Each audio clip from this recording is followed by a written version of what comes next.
Alors, c'est maintenant l'heure de notre dernière candidate.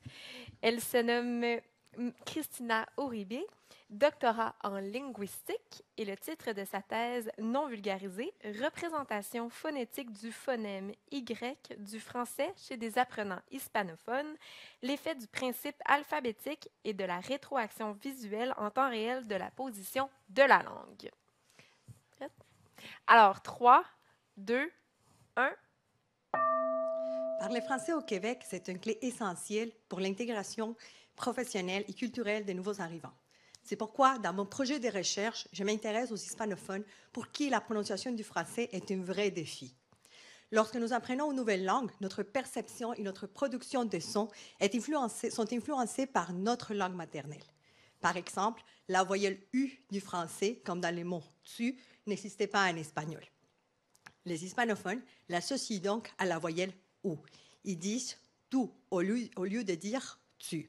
Mais cette production de la voyelle ou à la place de la voyelle u peut parfois rendre difficile la communication.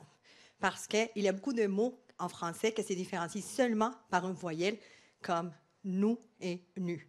Alors, le sens du mot évoqué dans notre tête dépend de la voyelle prononcée. Et rappelons-nous que lorsque nous parlons, nous n'avons pas de sous-titres, nous avons seulement nos oreilles. Nous savons aujourd'hui que chaque son a ses propres caractéristiques articulatoires. Alors, pour distinguer les voyelles I, U et OU, nous devons coordonner la position de notre langue, l'ouverture de notre mâchoire et la forme de nos lèvres. La seule différence entre la voyelle U et la voyelle OU, c'est la position de la langue. La langue, elle est en position antérieure lorsqu'on produit la voyelle U, et elle est en position postérieure lorsqu'on produit la voyelle OU.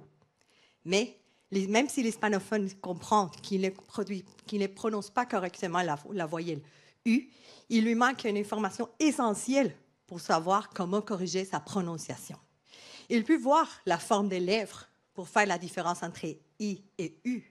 Il peut aussi voir l'ouverture de la mâchoire pour faire la différence entre I et E, mais il ne peut pas voir la position de la langue pour produire la différence entre U et OU. C'est là qu'intervient mon projet de recherche. J'explore l'utilisation d'une technique très bien connue, l'échographie. Oui, la même qu'on utilise pour voir le bébé dans le ventre de sa mère, mais cette fois-ci, nous allons placer la sonde sous le menton des participants hispanophones pour enregistrer en temps réel les mouvements de leur langue pendant qu'ils parlent.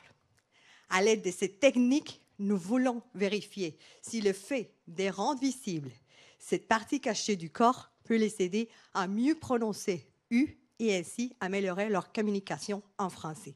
Merci. Merci Christina.